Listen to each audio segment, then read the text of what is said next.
Chapter 19. It Hurts.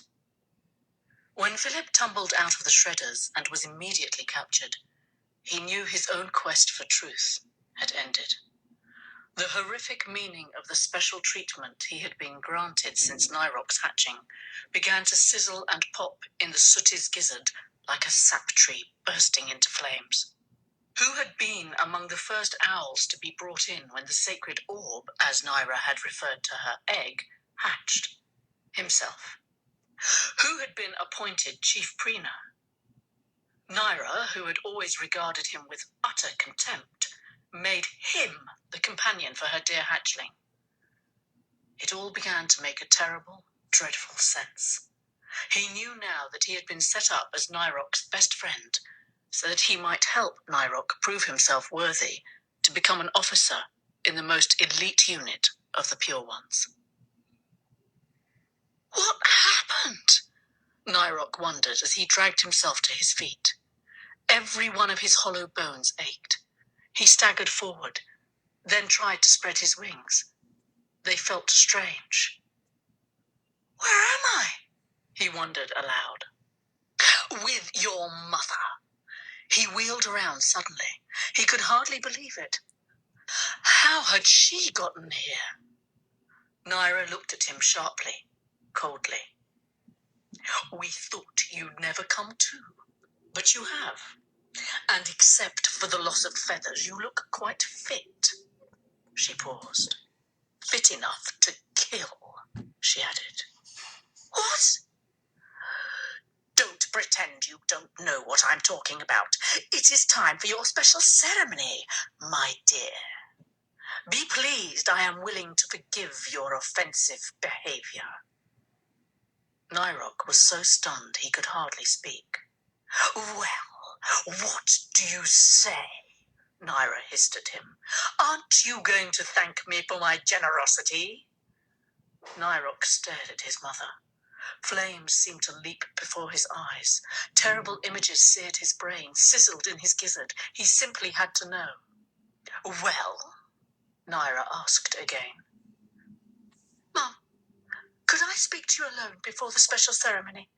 I need to know certain things. She regarded him silently for a long moment before speaking. Of course, dear.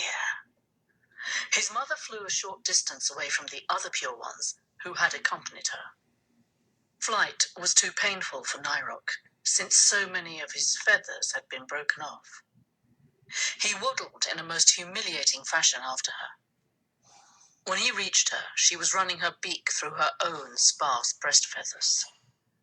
This gesture of hers always made Nyrok's gizzard squirm with guilt.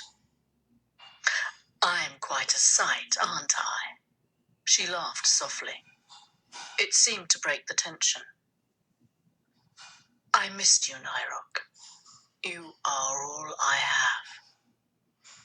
But, Mum, you are my world.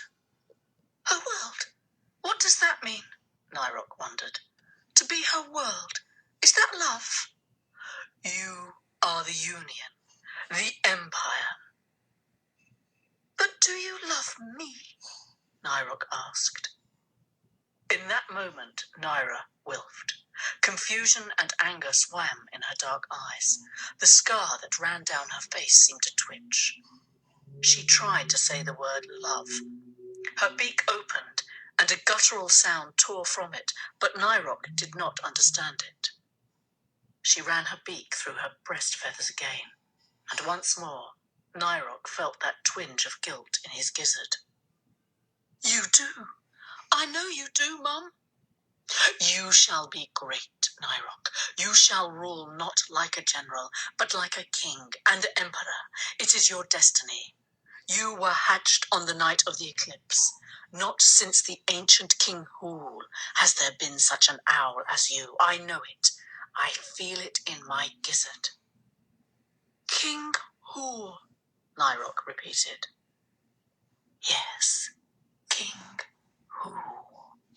She whispered the words. Are you ready for the special ceremony, my love? She said it. She loves me. Yes, Mum. Yes, I am ready.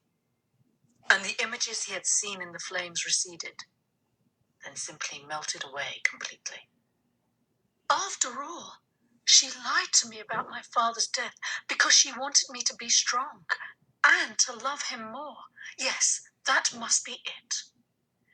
They returned to the circle of trees where Stryker, Uglimore, and several of the other top lieutenants perched, waiting. Nyrock was so excited by his mother's proclamation of love that he did not notice at first that he was standing amid trees, real trees, just as his mother had promised. He looked at them now. Mum, these are trees, aren't they? Didn't I promise you that I would show you a living tree? Oh, yes, General Mum. And Nyrock raised his talon in a perfect hail-clad salute. His mother's gizzard trembled with pride. Bring forth the prisoner, she commanded. Blirick and another officer walked in with a sooty owl tethered between them by vines. They quickly tied him to a tree. Nyrock stopped in his tracks and blinked. Philip!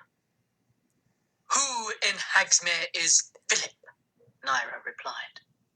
Go, Nyrock! Fly away! Philip screamed. Nyrock peered forward and blinked. The world was coming into focus, sharply, all too sharply. Oh, Dusty Tough, so that's what you call him. Well, you're going to call him dead soon, Nyra said. Nyrock turned toward his mother in disbelief. But it was supposed to be an animal, like a fox or... Nyrock did not want to let the vile words out of his beak. Only now did the true horror of what had been planned for his special ceremony explode in his brain. He let the words come. Oh, Smutty, the prisoner. He hated himself in the very core of his gizzard for saying those words. He would not do it. This was not combat. It was murder.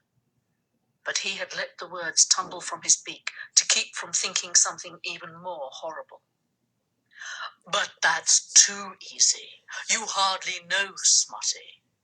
Remember, I told you that the first lesson of hate is easy. You were told to hate your father's killer, Soren. Easy, right? But the second lesson would be harder. Then the flames suddenly raged in Nyrock's brain. He felt his gizzard stir. But Soren didn't kill my father, he blurted out. It was the Great Grey. You told me lies. It was all lies. Who told him? Who told him? Nyra screeched and flew at her lieutenants. Nobody told me. I saw it in the flames, Nyrock howled. And I shall not kill Smutty or Philip, Mum. I shall not. You must, she shrieked. You must prove yourself worthy of this union, this empire. You must kill someone close to you. Another image filled Nyrock's mind. He saw a hollow in a distant fir tree. He saw two young chicks, one not even ready to fly yet. He saw the older chick creep up behind the younger one and shove him out of the hollow with his talons. It was his father.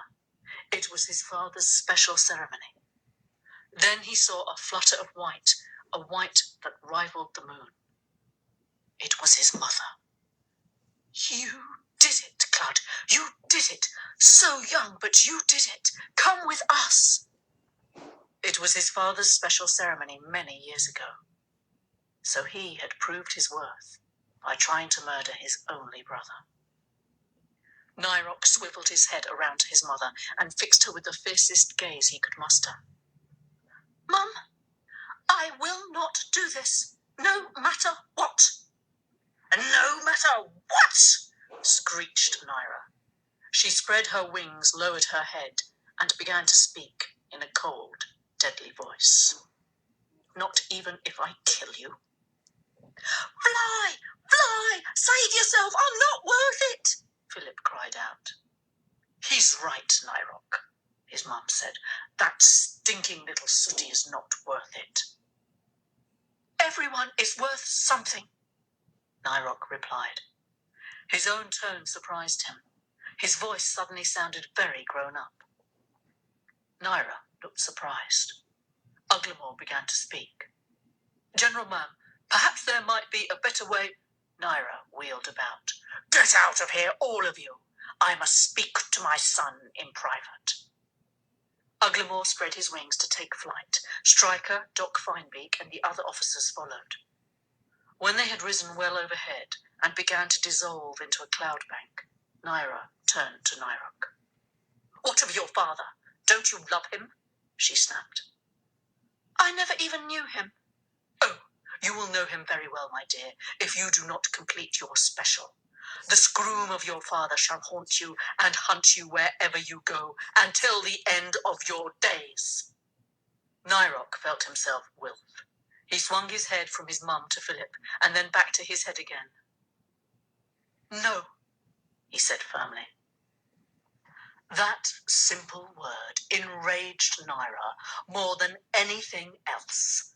She flew at her son. He tried to back off, but her talon tore across his face. He felt a searing pain. Fly, Nyrok! Fly! Philip shrieked. His voice was filled with agony. Then Naira stopped and looked at her son, aghast. What have I done? What have I done?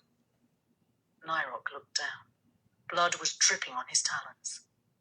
In a dazed voice, suddenly sickeningly sweet, Naira said, Darling child, that was not the way it was supposed to be.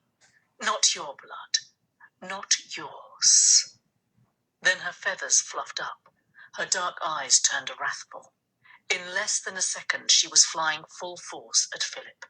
Nyrok was in a yeep state, unable even to lift his wings. But it would have made no difference. It was too late. Naira moved like lightning. Philip lay dying at her talons. What have you done? Nyrok hopped over to Philip, whose head was at an odd angle. His eyes were filmy, and there was a deep gash in his chest. Gasping for every breath, he whispered hoarsely to Nyrok. Fly, Naira, fly. Naira plunged her talons into Philip's chest and ripped out his heart. I hate you! Nyrok shrieked at his mother. No, you don't, my dear. You'll get over this. Naira was speaking rapidly in a breathy voice. This is going to be our little secret. We're going to pretend that you killed Dusty Tough, not me. He glared at his mother. For the first time, he saw her shrink back a bit. He had to get out of there. He had to fly straight away, even though he was missing half his tail feathers and the wound on his face was still oozing blood. It will be our secret, Nyrok. She spoke with a desperation he'd never heard before. You passed your special ceremony. Isn't that great? So we cheated a little. I know you would have done it given a little more time. You know nothing, Nyrok said, slowly enunciating each word. Nyrok, you are my world, my entire world. If I am your world, it is a world I do not want to live in. He then spread his tattered wings and flew. He clamped his beak shut against the pain of flying so nearly featherless. But he felt his will surge through his gizzard. So this is free will, he thought. It hurts.